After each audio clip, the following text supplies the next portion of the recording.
Think about this issue. You're using laundry detergent, and you don't know how much you're using.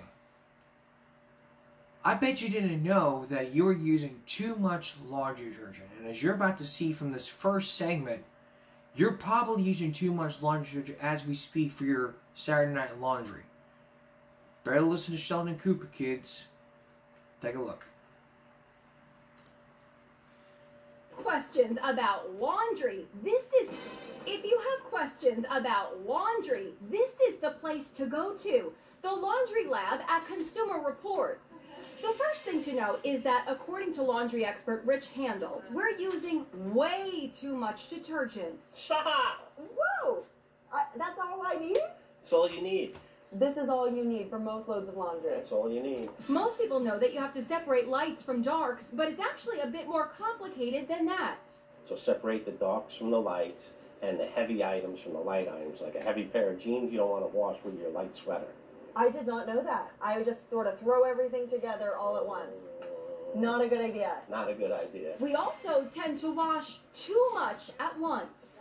Putting all the laundry in, just Stop! That's too much. too much laundry in here. Too much. You're overfilling the machine. For a top-load machine, generally up to the bottom of this plastic ring. You may not know it, but just about every item of clothing that you wear has a little tag that tells you exactly how that item should be washed and dried. You just need to know what these little symbols actually mean. In this case, they're saying to use cool water when you wash it, no bleach, no machine dry. You can line dry it, use a low heat when you iron it, and it is dry cleanable. Doing laundry is a chore we all dread, but with these tips, your clothes will thank you.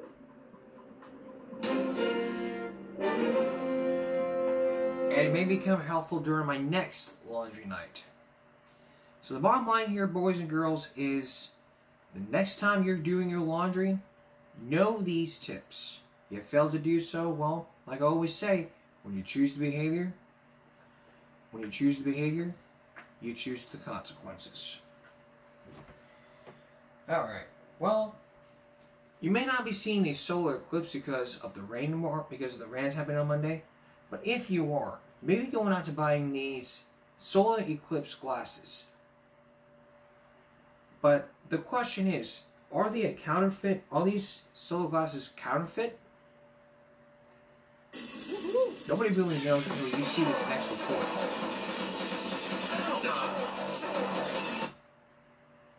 Excitement is building. And you too may be the judge. Protect your eyes. Les Trent caught a guy selling them Take a online. look. Here comes the sun. Eclipse mania is sweeping the country. Come Monday, millions of us will be gazing up to catch a glimpse of the once-in-a-lifetime event. We are just days away from that total solar eclipse. But if you want to see it safely, you better have a pair of these solar eclipse glasses. We've gone through millions of glasses. Manufacturer Mark Margolis showed Jim Murray what his eclipse certified glasses look like. If you look at the sun without approved glasses, Yeah. what can happen? Basically, it can burn your retinas. Do you worry at all about counterfeit glasses? We are concerned because there has been a flood of counterfeit and copies of glasses that have hit the market. Could your glasses be counterfeit? We found this ad on Craigslist offering 500 pairs of glasses for just $100. You can watch the total solar eclipse with absolute confidence in your eye safety, the ad claims. The ad features pictures of the glasses with the words NASA approved on them.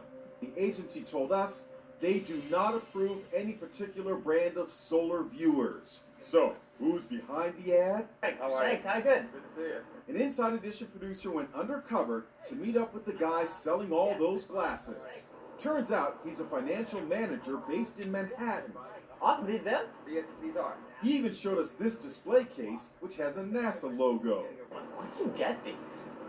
A buddy of mine wholesale, he's selling these all over the country. He's probably sold like a container full to China. Oh my god. And they're real, right? They work? Yeah, they've been tested by 2 different certifications in China. But then he admits this. Up here it says, you know, official glasses. There's nothing official about it. It was time to make my presence known. Are these legitimate? We're out of here. He didn't stick around. Why won't you talk to us if these are legitimate? He even left his bag. So we shipped them to Dr. Ralph Chu in Toronto. He's known as the world's leading expert on eclipse eye safety. So I want to ask you about these, which we purchased on the streets of New York City. Can you tell us whether or not they are safe to view the eclipse? I'm really concerned about it. I'm not sure that it is truly safe.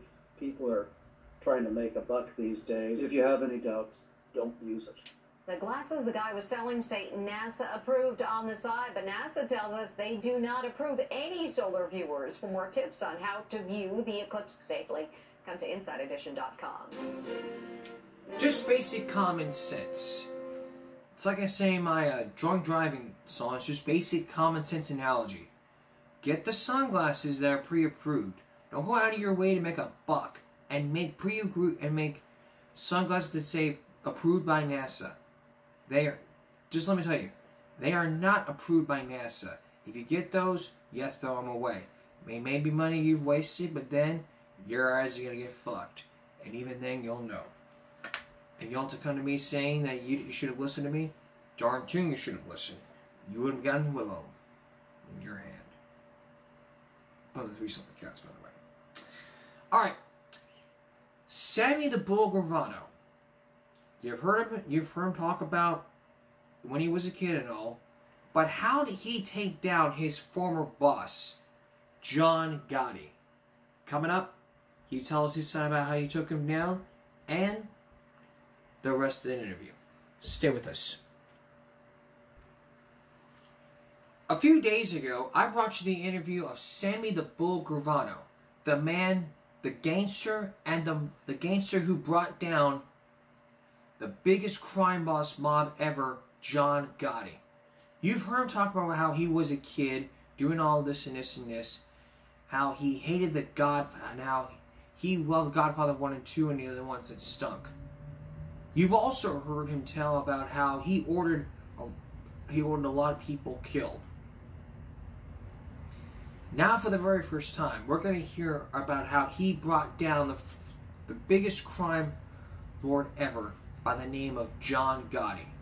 If that name does not sound familiar to you, if you never watched The Godfather, you need to watch The Godfather's Part 1 and 2 before you move on to this, before you watch this interview. If you watched an interview years ago before this broadcast, you might know what I'm talking about. If you didn't, you may need a recap from all the victims. Speaking of that, we also heard from the families of Sammy the Bull Gravano, who all said that he's a gangster and he should have gotten life in prison. But what you also heard from the FBI was that if he cut a deal, he could get lesser time. Now let's hear more about what Sammy the Bull had to say about John Gotti. Again, Diane Sawyer. What John did is basically unprecedented in organized crime. Prior to his reign, if you will, of the Gambino family, everybody was much more secretive. This was his style. This was his flair. This is what brought him down. Sammy Gravano says he knew law enforcement was closing in, but Gotti became more and more arrogant and flashy, traveling in his chauffeured Mercedes, famous for his $2,000 Brioni suits. In 1 week alone, he was reported to have lost more than $300,000 gambling. He bet the entire line, every single game, whether it be football, basketball, hockey, every game. The FBI says Gotti told them he sold plumbing supplies and zippers, and he estimated his annual salary at about $100,000. He used to get up around 11, 12 o'clock in the afternoon. He had somebody picking out his clothes. He used to have a barber come every single day and give him a haircut, cut the hairs in his nose. It was a play then. It was a performance for the media. We went to a restaurant one time and he liked the wine that was $50 a bottle. And he made Joe Watzko, Greg the owner, and raise it on the menu to $200 a bottle because people knew that John Gotti liked that wine. He was obsessed with the whole image, not of Cosa Nostra, of himself. Gravano says on one occasion, Gotti pointed out a couple who were staring at it. I look over and sure enough, they're looking at him. So I says, you want me to send one of our bodyguards over to see who they are or what they want? He said, no, This is my public. My public. From my teaching and my understanding of Brother Nostra, it's a secret society. We have no public. We recognize no public. We recognize nothing. Gotti would become a kind of folk hero on the cover of People and Time. 3 times the government tried to convict him on racketeering charges, for assault, and for ordering the shooting of a union official. Find him not guilty. The Dapper Don became the Teflon Don. For the 3rd time in 5 years, the government has failed to win a conviction against the man the government claims is the head of the largest organized crime family in America. Gotti emerged, I think, almost brazenly as somebody that felt he was untouchable. To the extent that we in law enforcement could not allow that to occur, could not allow somebody to feel he was above the law. The FBI wanted to show it could bring John Gotti down where other agencies had failed to do so. 3 times he got off. He beat the system. Sammy the Bull was fixing the trial. I was reaching jurors. I'm bribing them.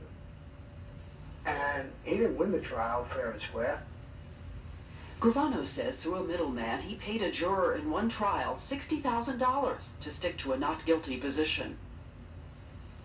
By 1987, Gotti had appointed Gravano his consigliere, the 3rd highest position in the Gambino family. But Gravano says he was unable to convince Gotti that his high profile was putting everyone in the family at risk. Gotti loved the spotlight too much. I think his problem was that he fell in love with himself. He saw himself on television, in the newspapers, and he lost touch with what he was. That he's a gangster, not an actor. But by 1988, Gotti did have a starring role in the FBI's latest surveillance video outside Gotti's hangout in Little Italy, the Ravenite Social Club. Down the Ravenite on Mulberry Street, every captain, every maid guy in the family was to report there every single week.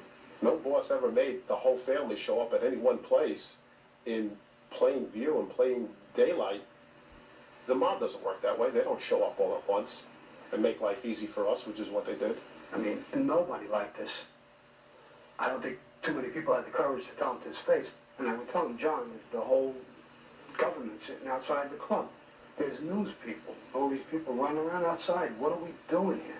Why don't we meet 2, 3 o'clock in the morning and try and evade some of this stuff? And he would just shut you up and say, no, no, no. I'll show you. Watch. I'll show you how to beat cases. I'll show you how to do it.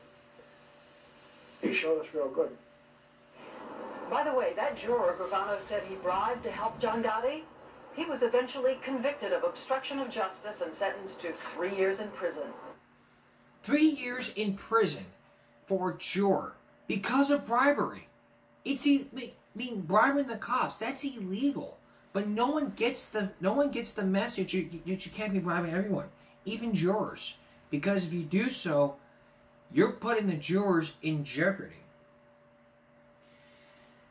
And trust me, that's a bad apple for that one tree. When we return, more developments into that Sammy the Bull case. Stay with us.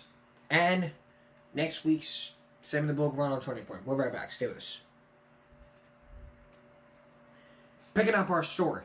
You've heard Sammy the Bull say he bribed one of the jurors to reach for a not guilty verdict.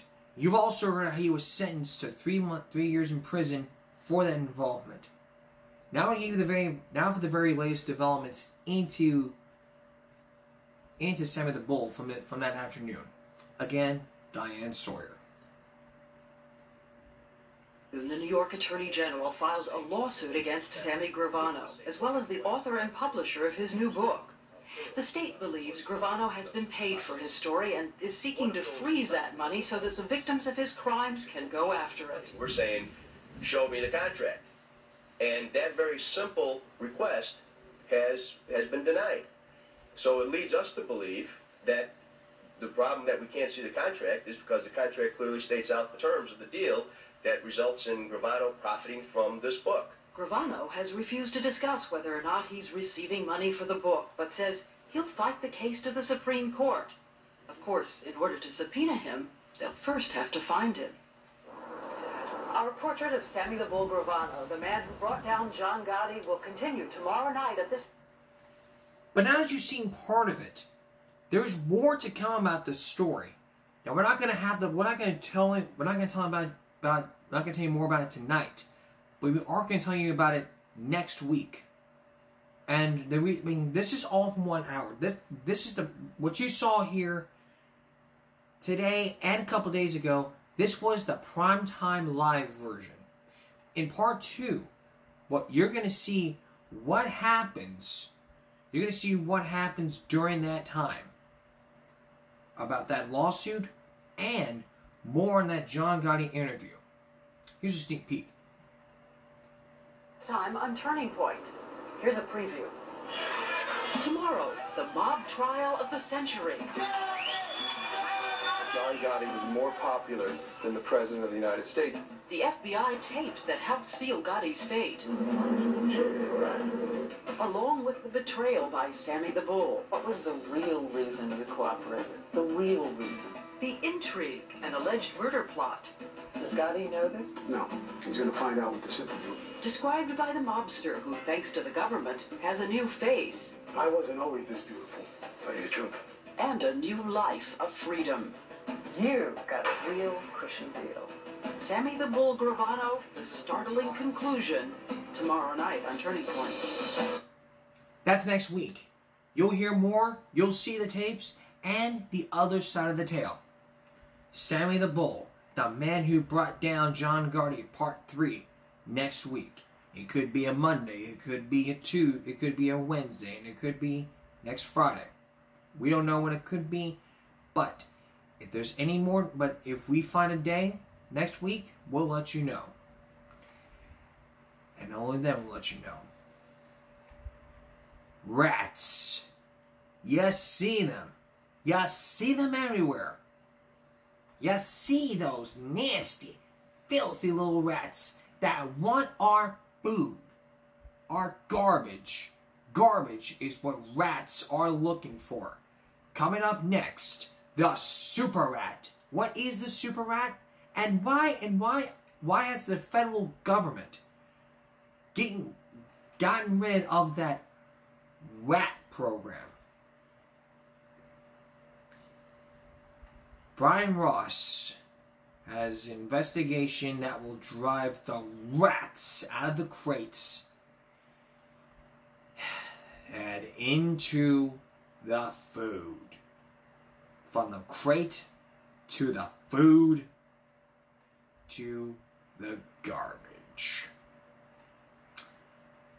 You really don't want to miss this. Stay with us.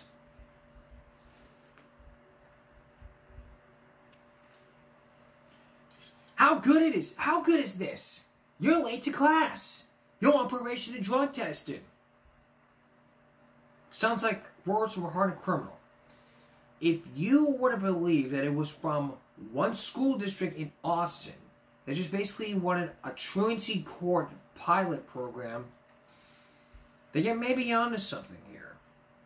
For over the years of this broadcast, we focused in on truancy, from truancy court to truancy excuses to the reasons why people are committing truancy, to even how the pandemic caused truancy to be on the rise, especially in the coastal bend. In a couple minutes, we're going to show you this Alex Jones expose about truancy court in Austin. But there's something I want to point out also. Truancy is a growing problem here in Nueces County. And in what you're about to meet a judge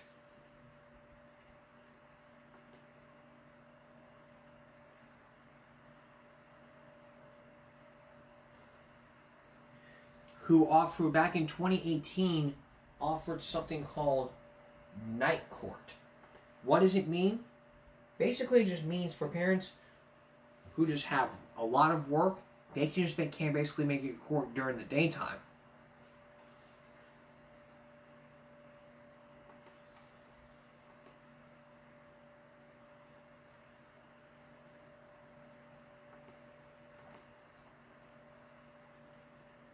And just basically, it's just all about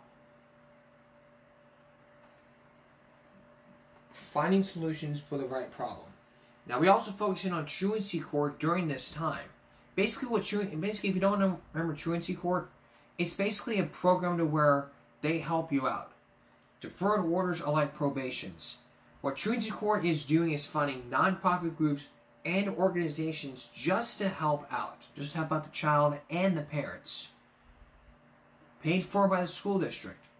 And in every state law, these truancy courts are required to have these remedial orders put in place.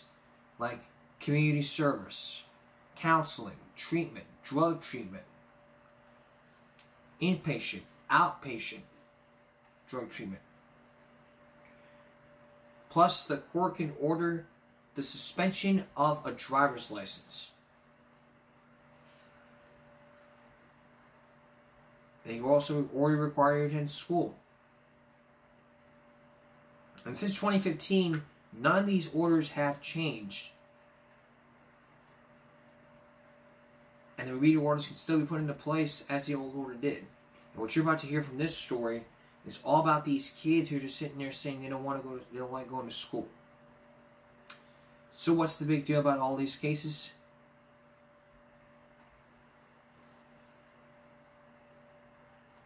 There's something worth looking at.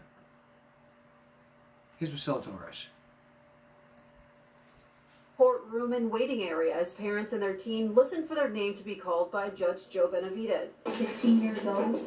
Today she has 324, actually 358 unexcused class periods. Teen after teen, ranging in ages from 14 to 17 years old, Judge Benavidez heard each case, asking the teen why they've been missing so much school. Who takes you to school? My dad and my stepmom and my grandma. So why are you late? Why are you tardy and stuff like that? I just don't like to go to school. He also asked the parents what they're doing to get their kids back on track. Dad, you got anything to say? We get her to school, sir.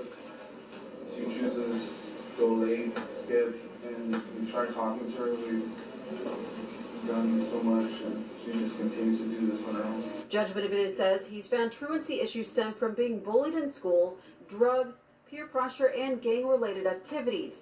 And tonight, by speaking to the parents and their teen, he hopes to have the teen return to school, get their GED, or graduate. So you come back and tell me, look, Judge, I did everything. So I'll reconsider everything else, you understand? But you got to follow the note, you understand? The court order. The next night court session will be held Tuesday, May the 22nd. It begins at 5 p.m. Steph. Okay, hopefully that works. Thank you. And it really does help. Every organization that you can find, non-profit organizations, they're there to help. And in some states, they don't decriminalize truancy. States like Iowa and California are very serious about truancy. They can arrest parents and put kids in juvie. I mean, remember the Start Right program from Montgomery County? Nick Coots created that program to get parents into the court because they have not failed to go into court. But before 2003, not going to school was a misdemeanor. But a guilty plea could lead to time in the justice system. But during that time, state lawmakers made sweeping changes. They're decriminalizing truancy. And a lot of people are saying that, yay, this is a big deal, or lots of work needs to be done to make school optionary. And I've said this a lot of times. And a lot of times I've said this on this broadcast. If we were to make school required, if we made school a requirement, you know what would happen? Not only will the school not receive any more money,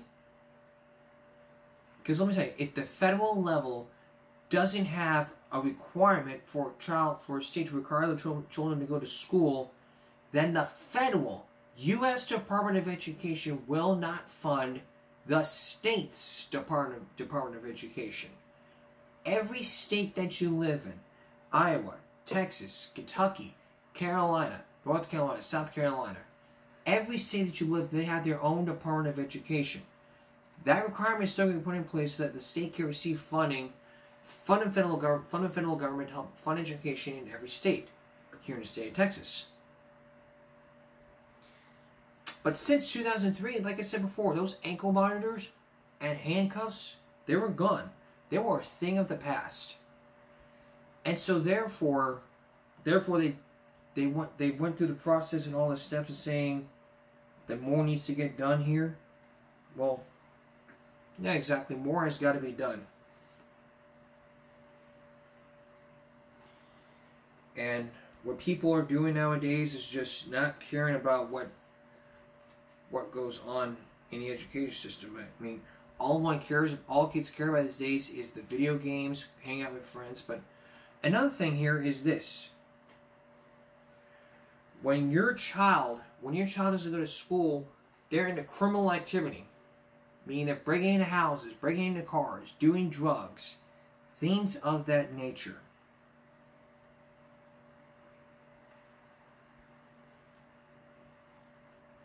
And a huge lesson in life is basically saying that you got to get up and go to school every day, even in your teens.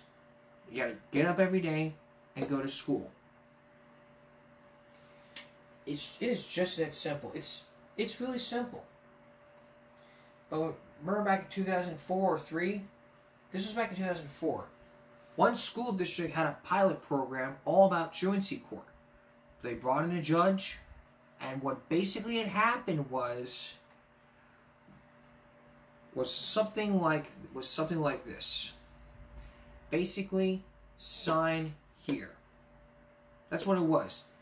Yes, sign here. Take a look. I appreciate it. Thank you. I appreciate it. Yeah, Mike, play the clip, please. Local CBS, how good it is. You were late to class. You're on probation and drug tested. Go ahead and play it. Serious problem. Yolanda? The Truancy Court is a pilot program that will last until September. It's a very serious court. Studies show juvenile delinquency often begins with kids cutting class. And the program's goal is to get kids going to class. This may not look like a courthouse. My concern is that you go to every class every day. And this may not look like a courtroom, but these kids are in serious trouble. Judge Jean Muir is hearing 36 cases of kids cutting class. If you lie to me, I'm going to put you under oath. If you lie to me, it's called contempt. Contempt means I can lock you up. In this case, the judge suspects the student has more problems than skipping school. The judge orders a drug. You have a Fifth Amendment. In America, they don't call you in and go, answer my questions or I'm going to lock you up. Now, these children, we looked at the cases, what they do in there. If you're late 3 times, that's considered truancy. Not under the law, but under this kangaroo court. Notice they said, very serious court. You know, the judge wanted them to know that. This is it's not a court. They're just in there getting people into the system. They're not your friend. The government in there to help you. The corporations have an edict to get people into the system. They say we're going from the 5 to 7 million that are in there now to 33 million by the end of this decade. Now, how are they going to get that many people into prisons? By criminalizing everything. Sorry, guys. Go ahead and go back to the tape. And this may not look like a courtroom, but these kids are in serious trouble. Judge Jean Muir is hearing 36 cases of kids cutting class. If you lie to me, I'm going to put you under oath. If you lie to me, it's called contempt. Contempt means I can lock you up. In this case, the judge suspects the student has more problems than skipping school. The judge orders a drug test. You understand me? Mendez Middle School students caught cutting class will meet here.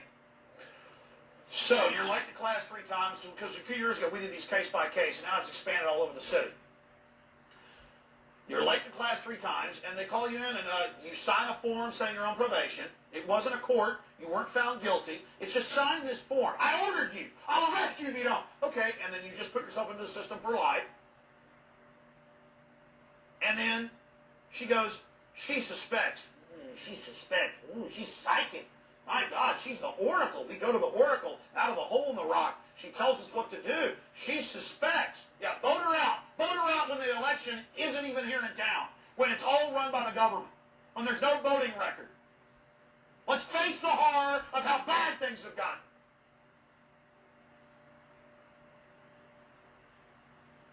So you just heard it. And that's not 1/1000th of how bad it really is. Go back to the tape, please. Week, along with their parents, probation officers, a judge, and truancy officers. If the court could come to us, then that way the neighborhood and the community can't say, well, it's too far. This students, like all the others today, receive something called deferred prosecution. That means if they go to class for 60 days straight, their past problems won't go on their records. We, the parents, what we have to do is support our kids. And any kind of way they need us. And as for the court system, cases are funneled through quickly to prevent a backlog of paperwork. This makes it a lot more efficient. Two of the kids are already here. And you also are trying to make a statement to the schools that this is important. Son, it's not a game, and I mean it. The Truancy Court pilot project will last until September. The program could expand to other schools if funding is available. And after today, students who are on probation who miss class again could face stiffer sentences, like time in a detention center or fines. Yolanda Hawkins, Yeah, that's what America's all about now, is learning how to be in a detention center, learning how to swipe your ID card, be given your tattletale card with $250 cash bonuses for turning parents in. We have the local newscast of that. Report your parents, $250, bonus. We had time, we'd play that. This is hell on earth, and it makes me very angry. And if it spills over to others, I'm sorry. But, again, deferred adjudication. Oh, this gets rid of the backlog, speeds things up. We can come to the children and help them. It's not a real court. It's sign here. This is what it's like. Here you go. Sign this. If you're not going to sign, I'll sign it for you, and I'll put you in jail. This is basically, it's just that simple. It's not truancy court. It's basically sign here. That's what it's basically all about. But that's not what truancy court is. You appear before a judge in nice clothing. You, your parent, your child, you and your child are appear before a judge. They're going to tell you the charge because in this state, you're going to be charged with truant conduct. The charge is truant conduct, and the allegation is truant conduct. You won't be entering a plea of guilty, not guilty, or no contest. You will be charged, and these allegations, and if it's true that you skip class, then what can happen here is they'll go forward and issue remedial orders, like I talked about. And that's what they can do. They can issue all these remedial orders out there that can be put in place to improve your attendance. Attendance always matters, no matter where you go. It really doesn't matter. There are reasons behind why kids are being truant. It's always because the kids are being bullied. And as we showed you throughout all the years of the broadcast, it's basically all about the bullying, the peer pressure, the drugs, the alcohol, and family emergencies. Like, I have to go to work to help support my family. I mean, that's why we see all these kids out there working at Whataburger, Burger King, Jack in the Box, Long John Silver's, H-E-B, Subway, McDonald's. These kids are working because they're trying to help out mom or dad pay the bills. And these are KC cases and cases of evictions and debt claims. And it's getting bad. The parents and HR are struggling a lot. And like I said before, if we made school optionary, school would lose funding. And not only that, kids would be in a criminal activity. What does that mean? Breaking into houses, breaking into cars, doing drugs, things of that nature. Which raises something called juvenile delinquency. It's basically all about crimes. If your child is under 18, they're considered a minor or a juvenile. And there's places for children that are juveniles. A juvenile detention center or treatment center. Or juvenile hall. That's what can happen in most states. Except for Texas. Texas is the only state that decriminalizes truancy. Take that thought process. Alright, rats. We've all seen these rats. What about the super rat? What is it? And the big question, why did the government put a ban on this years ago. Coming up, the Brian Ross investigation you do not want to miss. Stay with us. Welcome back. Now for a story about a plague that's been going on for years. Rats. You've all seen these. You've all seen those little creatures in our garbage cans, in every place in the every place in the community, in every state. But there's something you've not have heard of. It's called a super rat. Basically, it's a huge rat that just basically does the same thing it does, which is, it's just what rats want. What we got. That's basically the bottom line. Years ago, the federal government put a stop on pest control program because of Ronald Reagan. Is nothing done to correct this?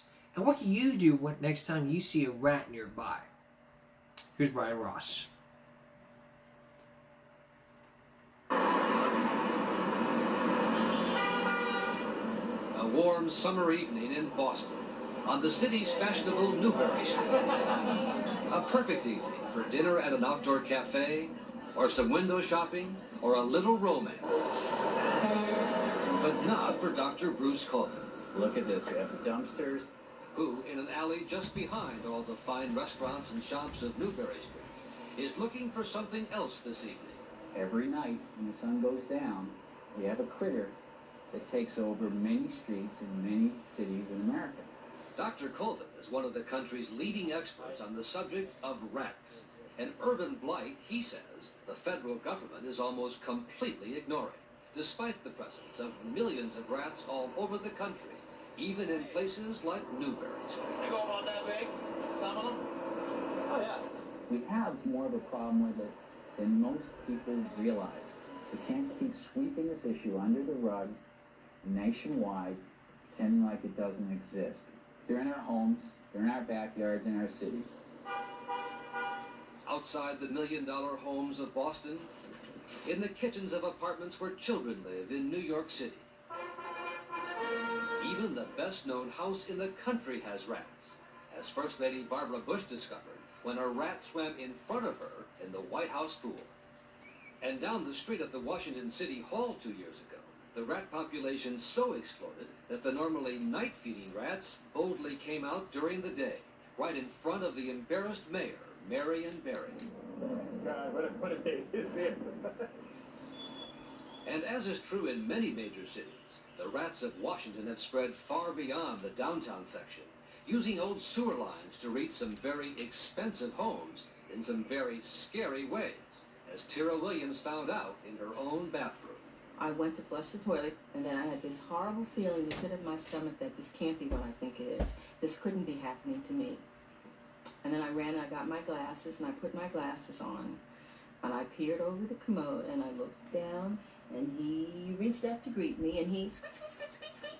Swimming through a toilet is a fairly easy trick for a rat, as seen in this old documentary footage. And experts say it happens all the time, as overcrowded rat colonies in inner cities move through the sewers, looking for new territory in places where they are most unwelcome. And I'm sorry if this is offensive to animal rights activists, but if you have a rat about 4 inches from the most vulnerable part of your body, you'll kill it. The kind of rat that ended up in Tira Williams' toilet is the Norway rat, the most common in America. An agile, sharp-toothed burrower, now thriving in this country, in part because of the widespread use of plastic garbage bags, which the rats can gnaw right through. They're huge. They get into the garbage, and like you walk by and you hear like all these noises, and the garbage moves, and it's a little creepy. This is the same rat that spread the plague through Europe in the Middle Ages and still carries many serious diseases, including rat bite fever and another called leptospirosis, whose symptoms are often misdiagnosed as the flu. And what's worse, scientists have discovered a kind of super rat, a strain of the Norway rat that can't be killed with what used to be lethal doses of poison. Those rats that survive that poisoning regime reproduce. Female rat can have 8 to 10 pups at a time. 2 days after giving birth, she can be pregnant again. Every 22 days, she can give birth. Think about those numbers. Dr. Colvin, a biologist, was brought into Boston 9 years ago when there were fears a huge underground highway project would push thousands of rats into business and residential areas. And they had used this infrastructure that people had built as their homes and their structure, and they had colonized it. Called the Rat Man of Boston, Dr. Colvin put together one of the most effective urban rat control programs ever, and says he soon came to realize just how little the federal government was doing in the rest of the country. You'd be amazed at the cities that call me and have absolutely no idea how to implement an urban rat control program. Some of our largest cities in the country call me. How do we even begin? What do we do? Who would you call? If you called on the federal level, there really is no one who would provide you the technical expertise or the stewardship on how to implement an urban rodent control program. Not a single person? No.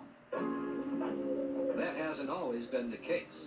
The federal government declared a war on rats in the 1960s with a federal rat control program, which over the years spent several $100 million to mobilize a national corps of rat inspectors in dozens of cities. This is not a home for wayward rats. It's a place where people live. But the federal rat control program was abolished by the Reagan administration in the early 1980s, and it has never been restored. All that's left now are the old films and these rat control booklets, relics of a time when people in Washington thought tens of millions of rats living in American cities did constitute a public health issue worth doing something about. The cabinet secretary whose department once handled rat control, Health and Human Services Secretary Donna Shalala, would not agree to appear in our report.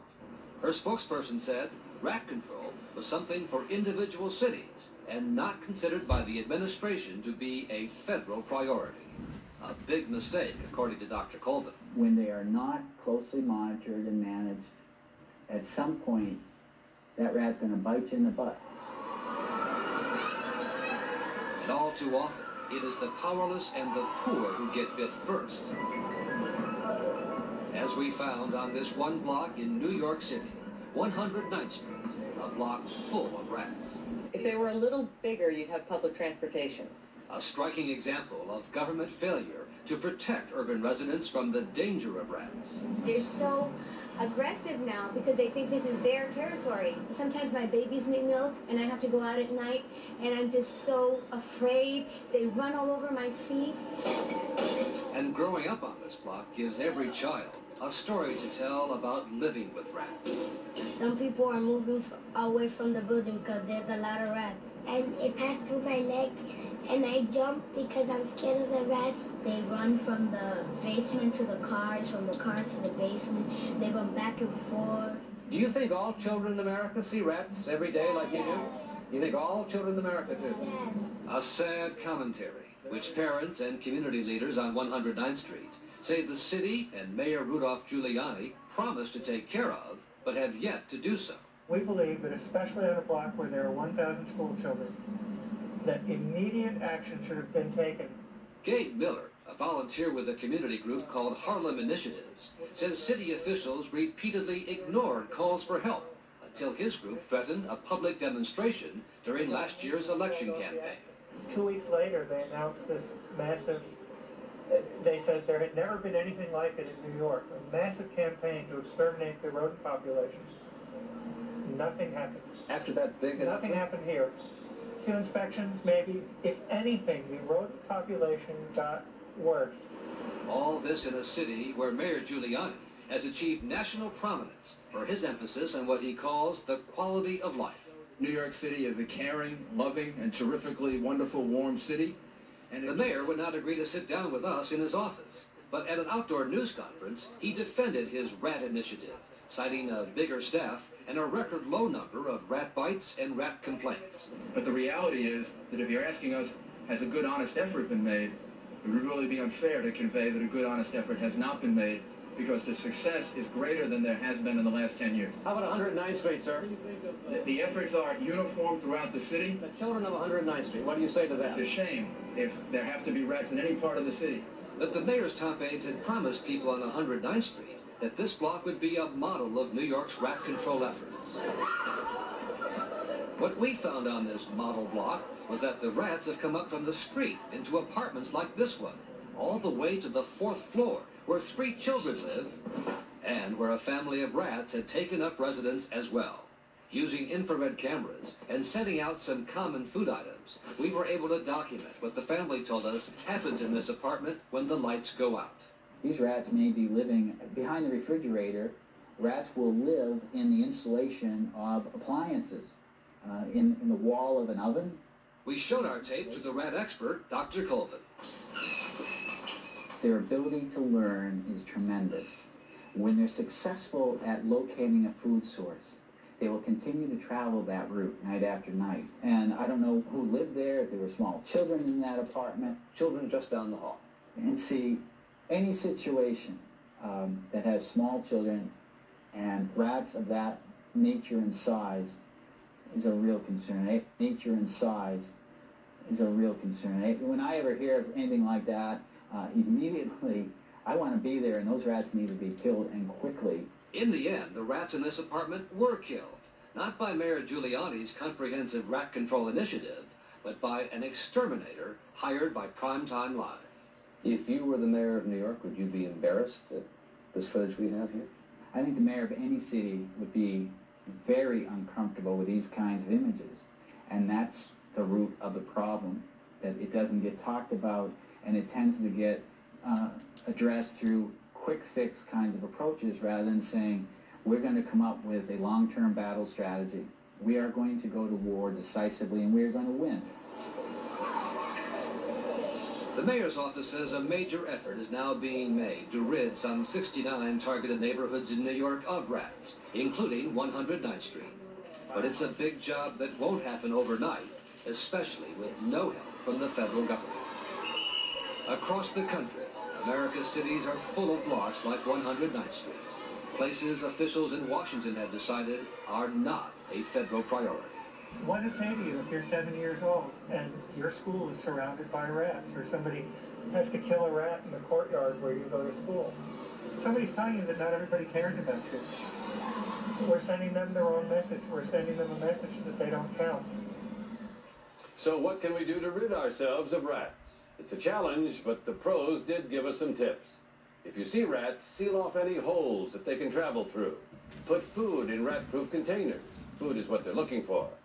Remember, to a rat, garbage is food. Dispose of garbage quickly.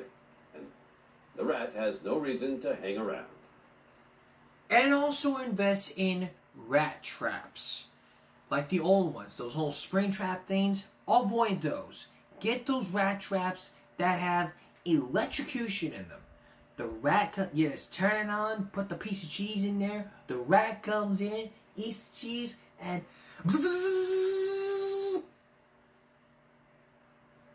feels like being tased. Tased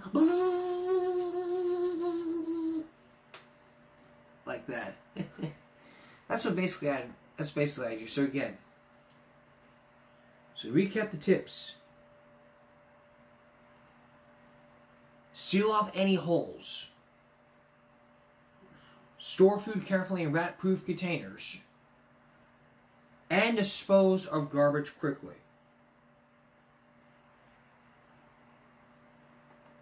And also remember to a rat, garbage is food. Get out of there. Garbage is food. And also invest in rat traps. No spring traps. Electrified traps. As a matter of fact, you can find electrified. As a matter of fact, let's go to the cyber world known as the internet and find out where you can buy these electrified rat traps.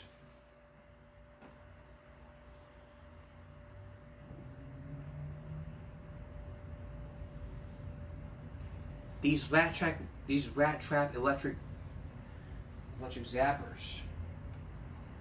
Just go to Google, click on shopping. You can buy all these rat traps on the internet for like $30, $35, $40, $100. Like these, like you buy one for $36. These rat traps work amazing. Just follow the instructions from the manufacturer and wait for a rat to show up. Then maybe then you too can kill a rat with electrified traps. Again, avoid those spring traps. It's like, I mean, like, oh, piece of cheese. Oh my God, gotta go. Those electrified rat traps work great. Avoid those springs. Get these electrified rat traps. Something like this. Or like this. It's basic. This is what it is, basically. It's basic common sense analogy.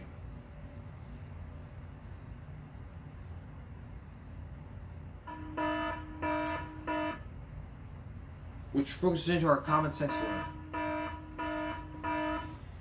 To put it this way, those spring traps don't work.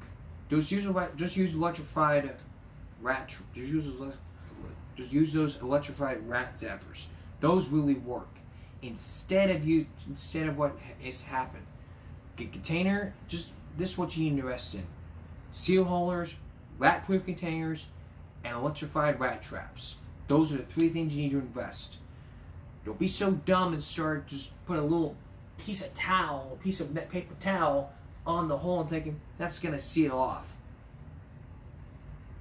It's as dumb as somebody taping up a window to prevent it from being hit by a hurricane because they couldn't avoid a piece of wood that could really help out. Until then, we gotta remember, garbage is food. It's what the rats are looking for. We're gonna take a break. We'll be right back. Sorry if I covered my hand. Welcome back, by the way. Alright. This is something that is not often seen. Can you just imagine finding out you're fired from your job? Then you want to videotape it right away and then post it on social media. And just basically tell the whole world that you got fired because of this, that, and the third. Jonathan H. was a former custodian. Former school custodian who did a great job. But one incident came one time when the fire department came and wanted to inspect the building. The principal of that school told him that he could not open the doors till 6:30. He said, well, I had to adjust my schedule because of the fire department. But wait till you see what happens. On tonight's Vinyl Break, this video popped up this was during our first season premiere. We didn't even do Vinyl Break. Actually, this was before we started the show. This was 7 years ago. 7 years ago, if you watched this video, you would have had a great reaction with over 1 million, with just about 1 million views. Let's take a look.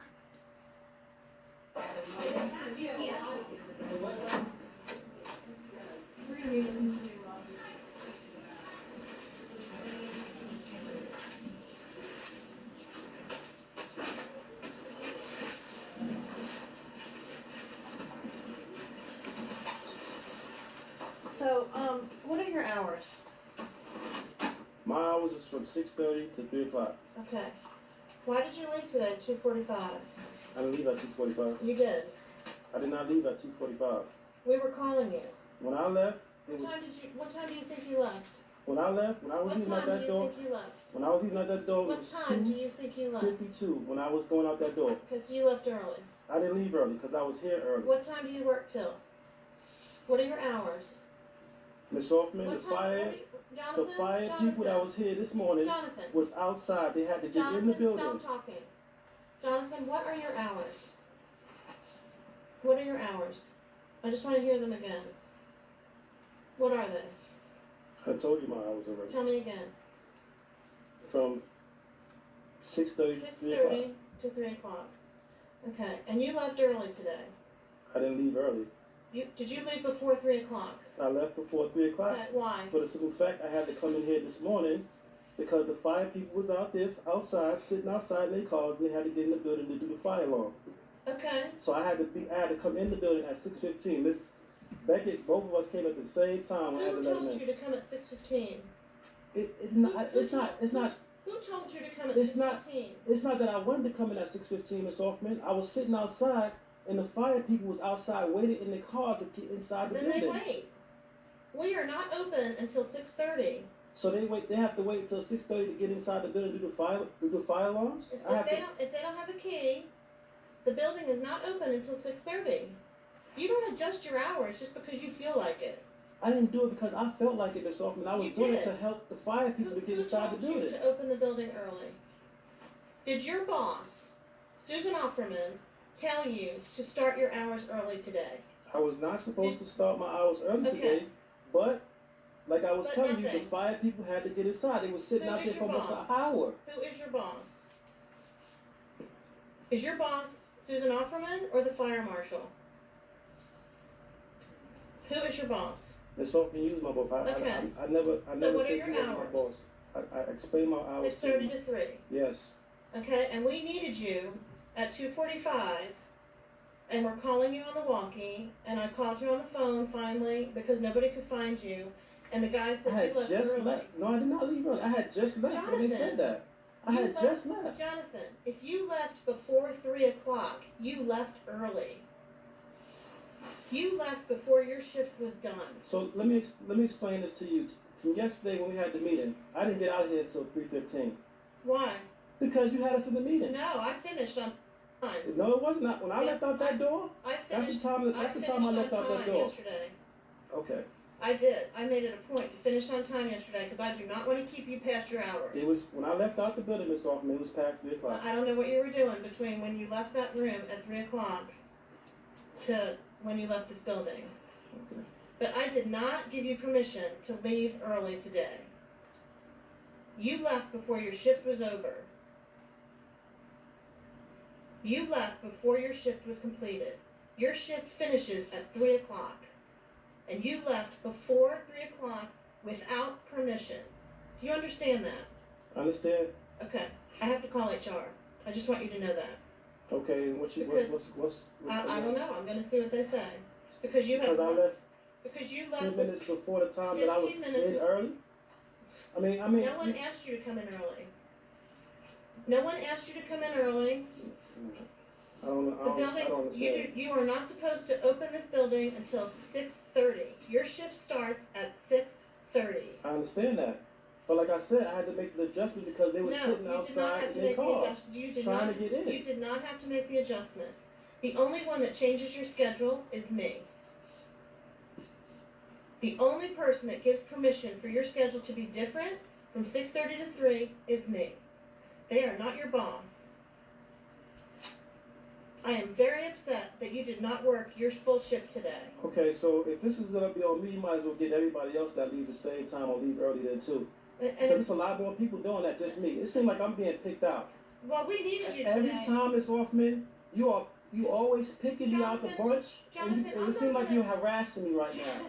You seem like I'm being harassed because it's every time I come in here, You're not being I'm harassed. always in the meetings with you, and you always seem to be yelling and screaming at me, always telling me this, that, and the third, and it's getting to that frustration point. Jonathan, I am not harassing you. Yes, you are, Miss Hoffman. Yes, you are. You are harassing me. Okay, we're finished. You are, Miss Hoffman. We're finished. Every time I come into this meeting with you, it's always something I'm doing. But what about everybody else and everybody else is doing? This meeting's done. Please stop yelling at me. I'm not yelling. I'm just voicing my frustration because just like you frustrated with me, I'm frustrated too. I'm frustrated that you left before your 3 o'clock shift was over and this meeting is finished. But you don't understand the fact that I was here. The 10 minutes that you left earlier are now done. The 10 minutes that you owed the school are now finished. So, I'll see you tomorrow. I'll let you know what HR says. Okay. At 6:30. Okay. 6:30 to 3 tomorrow, like every day. No problem.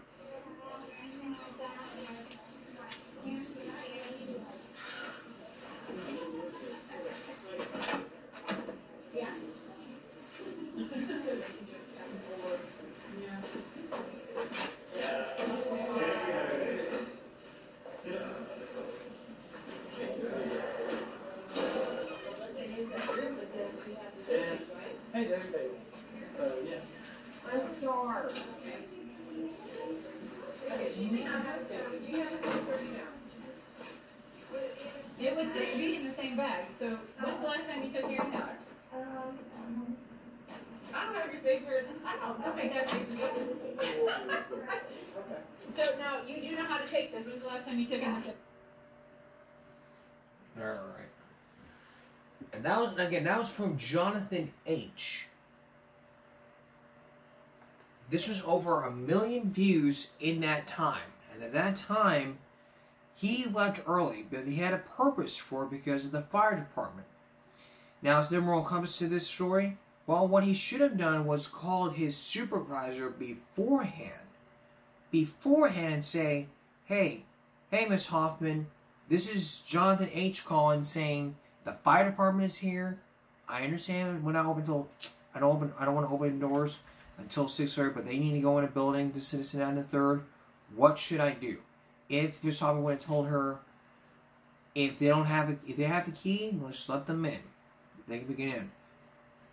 If she says if they don't have the key, they wait. If it's what the supervisor says, it's what the supervisor says. Now this was him, and this was 6 years ago.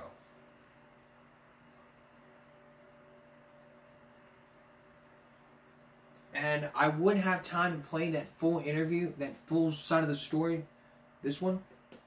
But we're going to save that for tomorrow.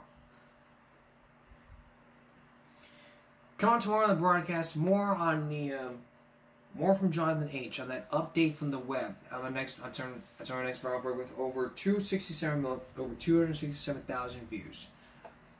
Basically over 200K views.